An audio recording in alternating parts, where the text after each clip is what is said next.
Hi everyone, my name is Kasneter Takapito and I am 14 years old. My hobbies are playing and watching. And this is Tita Mamshi. Hi everybody! Thank you so much, Kurt, for inviting me to be part of your project. And as I can see, we have a couple of questions right here. And the first thing is, what are the ways you do to spend time together? So, you answer first. I will answer in Tagalog po kasi doon po ako sa kailan po. So, ang first question po ulit, pakiulit ko po. What are the ways that you do to spend time together? Ano daw yung mga ginagawa mo dito sa bahay so you can spend time with your family and sa grandparents mo, sa mga kapatid mo, and dito sa bahay? Ang ano po, ang ginagawa ko po para ma-spend po yung time ko para sa nila po. Watching ano po, nanonood po ako ng TV with them and talk to them po kung ano pong nangyayari po sa mga schoolwork po or sa school po namin. And ano po, kumakain po kami ng sabay-sabay po. Same, for me ganun din with them and with Kurt's family, which is my pamangkins. We do a lot of bonding, especially when we're eating together, chit chats, and getting along with them. Kinakamusta namin ang isa't isa, how's your day? If we feel like there's something needs to be chatted on, we always do it very often just to make sure we're keeping each other posted. Okay, let's go to the second question, which is, how do you help your parent or your children if they have a problem?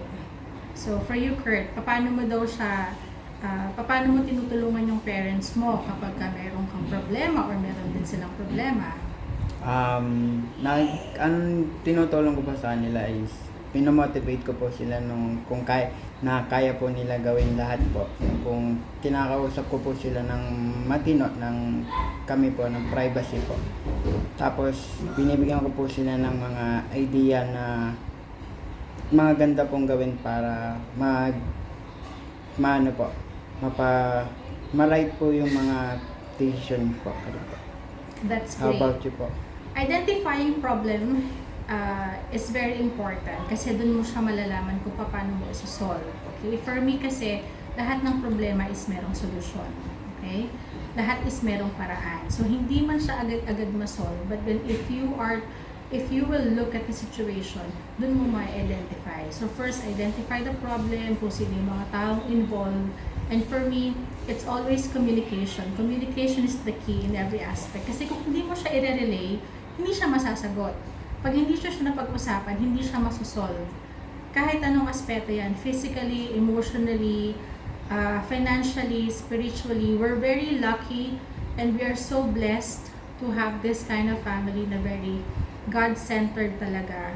And yun nga, lahat yan is merong paraan. So we always pray and we always be in touch with each other para ma-solve namin yung problema. Hindi problema ng isa, problema ng isa. Problema ng isa, problema ng lahat. Right? Okay.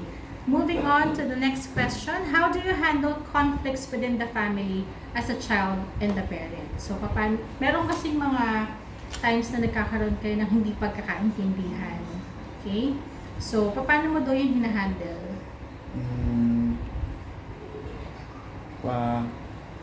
Pwede ko po ba sabihin, like, ini-explain ko po yung side ko sa kanila and kahit hindi po man nila maintindihan po, pero I'm trying my best po to make it right po, lahat po ng mga ginagawa ko. Great. Always remember na if you want to be a good speaker, you have to be a good listener as well. Hindi yan sa edad. You know, majority of us, they thought that, you know, kapag matanda, yun na yun. No. For children, kailangan natin silang bigyan ng freedom to speak up. And for us, we have to listen as well. Vice versa yan. Kailangan natin intindihin isa't isa. Hindi porket mas bata, off ka na, hindi ka na makikinig sa kanila. Kailangan mo silang pakinggan and then you have to identify kung saan sila nanggagaling para ma-direct mo siya. May proper platforms tayo whenever we're talking to such a situation na depende sa kung anong pinagdadaanan ng bata or ng matanda.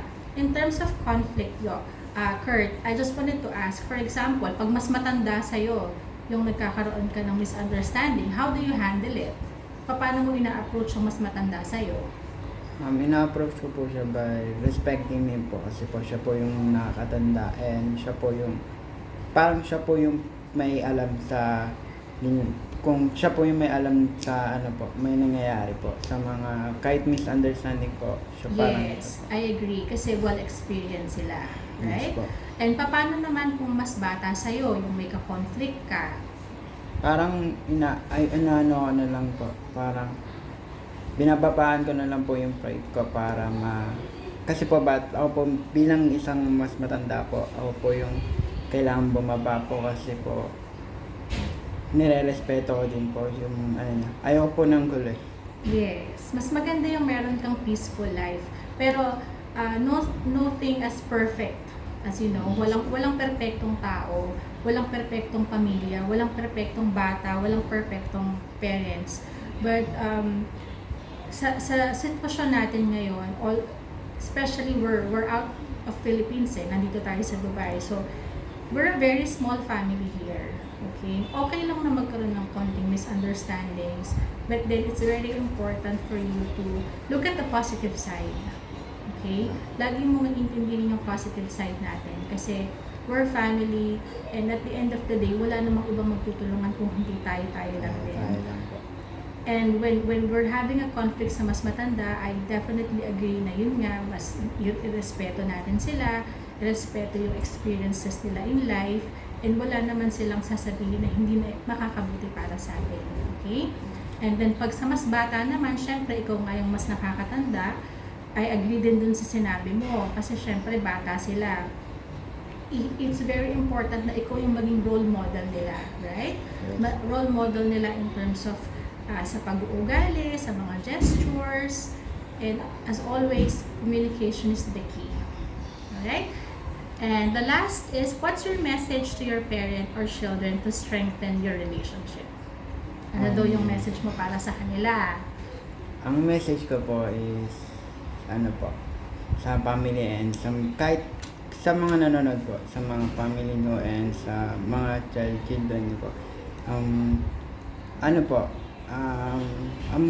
kung wala pong problema na hindi po naaayos ng mabuting pag-uusap po. And kung ano po, example po, kung may nangyari man sa inyo misunderstanding, kailangan nyo po na wala din naman po kasi kayo na lang din po yung kayo lang din po yung magkakaayos nun. Kasi kayo din naman po yung may gagagawa nun. And yun po, take time lang po sa pag-aayos pero maayos din po.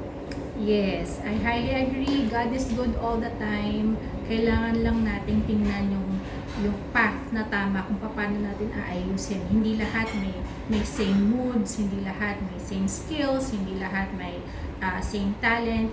We need to appreciate kung anong meron tayo as a family. Okay?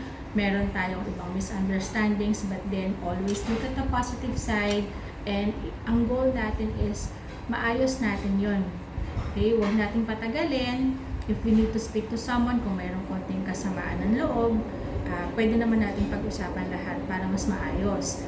And ako naman, message ko for my child and and para sa iyo din as may pamangkin, I appreciate you with everything you do.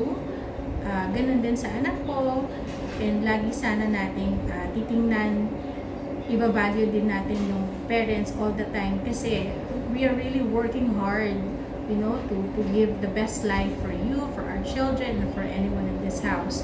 So, just to let you know, Kurt, I'm so proud of you, and we love you so much. Yan lang. Thank you so much for listening, and thank you so much for the opportunity so we can share this with you guys. Thank you. Bye. Thank you. Bye-bye.